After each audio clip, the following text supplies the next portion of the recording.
Goodbye YouTube, and there's actually a bit of a story behind this battle. On Saturday and Sunday, I told myself that I was going to use whatever free time I had to try to find Wi-Fi battles so I could upload, but on Saturday and Sunday, Wi-Fi hates me and decided to disconnect just about every battle that I had. So after 30 minutes on Showdown on Sunday night, I came across this pretty good battle, and as you can see from my team, I don't have 4 walls. I only have 1, which is Swampert. That is because this is a team I got from my buddy AJ, aka CK Smooth. I'll leave his channel link down in the description, so you guys should definitely go check him out. He does upload narrated Wi-Fi battles and is a really good battler. Now looking at threats on my opponent's side of the field, Porygon 2 and Cofagrigus are kind of the only 2 things I'm going to be worried about, but due to the fact that he doesn't have a Rapid Spinner, I know that my best lead is going to be Frostlass, as he's going to be leading off with the Nidoqueen. I decided just to go straight for the taunt because even if he does want to predict that, I do have the Focus Sash and I should still be able to get up at least 1 layer of spikes, and he's actually going to end up switching out after I taunt him, freeing the Ice Beam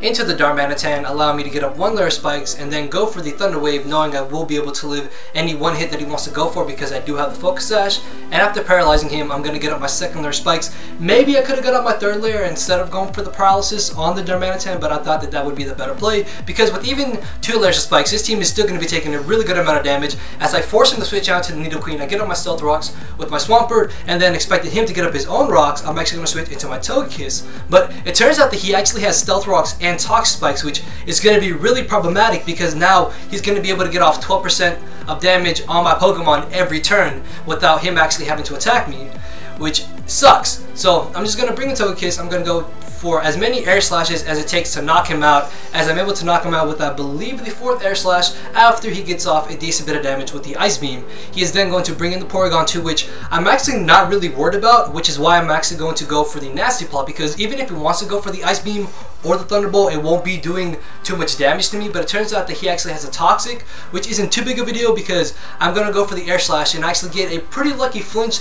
Then again, it is 60% and the odds are in my favor, but either way, I'm able to take out 1 potential threat, which is the Porygon 2, which means the only 1 thing I have to worry about is going to be that Cofagrigus. As he brings in the Manchow, I'm going to be able to see what kind of set he is, and it turns out that he is just the standard Life Orb Regenerator set. As he goes for the Fake Out, the following turn, he's just going to take me out with the High Jump Kick because I really have no reason to save my Togekiss at this point in the battle, and I can just bring in my Raikou, scare out the Manchow, and just go for the Volt Switch, knowing that I will be able to knock out or at least get off a good amount of damage on whatever he decides to bring in. As he brings into Darmanitan, I'm easily going to be able to knock that out.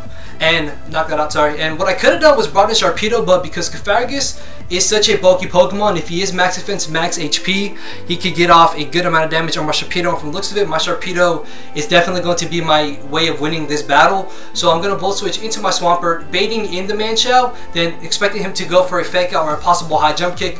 I'm actually going to bring in my Chandelure, but he makes a good play, predicts that, and he's going to go for the U-turn on now into the Raikou. And as soon as I saw leftovers, I automatically knew that this thing would be sub-Calm Mind, and I cannot allow Raikou to set up because if he gets behind the Substitute, after 1 Calm Mind or 2, he could potentially sweep me, so I have to get rid of that. As I am not going to get a free switch into my Swampert, I'm going to go straight for the Roar, expecting him to actually switch out, but he's actually going to stay in, I guess, either not caring for his Raikou or actually expecting me to over-predict. And he's going to get off a decent bit of damage with the HP Ice as I roar him out into the Manchow. I have nothing that I can switch in to take a High Jump Kick from this Manchow, so I'm just going to leave in Swampert for fodder. But he's actually going to make the better play by going for the U-turn, because if he had taken me out with the High Jump Kick, this would have given me a free switch into my Sharpedo and allowed me to go for the Protect, get the Speed Boost, and potentially sweep through his team. So with him U-turning on now, he's actually going to be able to prevent this as I roar him out into the Raikou after all the toxic damage and the damage that I took from Manchow. My Swampert is going to be taken out by a Hidden Power Ice, allowing me to get a free switch into my own Raikou. And the reason why I don't want to bring in my Sharpedo is because he can easily go for the Substitute, predicting me to go for the Protect, and I could lose after that once he takes out my Sharpedo. So I thought Raikou would be the better play because I want to be able to bring him down to a point where he can't substitute anymore. But I'm actually going to get pretty lucky and then win the last speed tie, allow me to knock him out with the Thunderbolt. But in return, I'm going to be knocked out because of the 1 layer Tox Spikes that he did get up.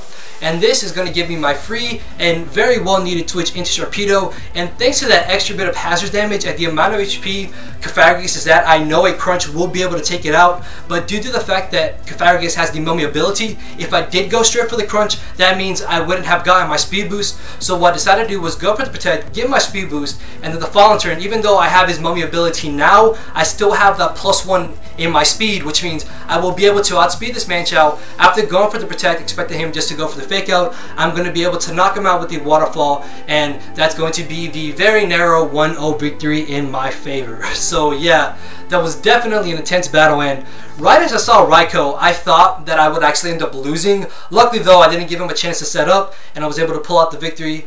And yeah, hopefully y'all did enjoy it. If you did, make sure to leave a like, leave a comment, subscribe to more content. And yeah, catch you guys on the other side. Oh wait, that's the wrong outro.